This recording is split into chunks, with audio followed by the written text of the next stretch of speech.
Janggalnya kasus anak habisi ibu kandung di Sunggal. Benarkah tragedi ini memang dilakukan anak kecil?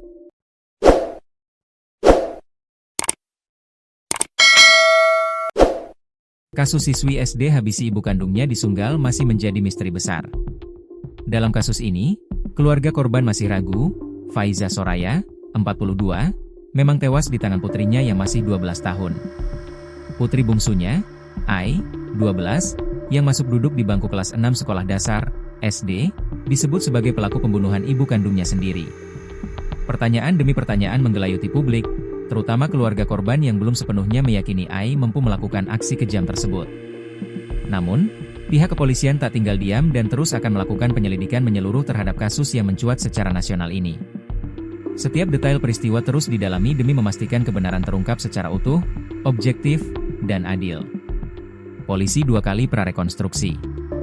Kapolrestabes Medan, Kombes Pol Jincal Vijin Simanjuntak, mengungkapkan bahwa pihaknya telah melaksanakan 2 kali prarekonstruksi dalam perkara ini.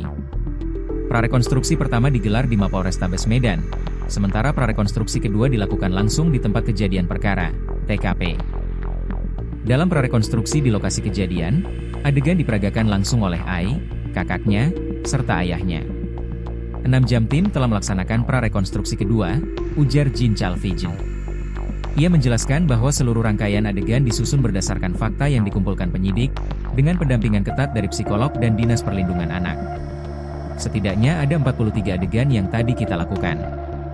Mudah-mudahan ini lebih menyempurnakan proses penyidikan dan proses penyelidikan lanjutan yang kami laksanakan, jelasnya. Faiza Soraya ditemukan meninggal dunia di dalam kamar rumahnya di Jalan Dwi Kora, Kelurahan Tanjung Rejo, Medan, pada Rabu, 10 Desember 2025, pagi.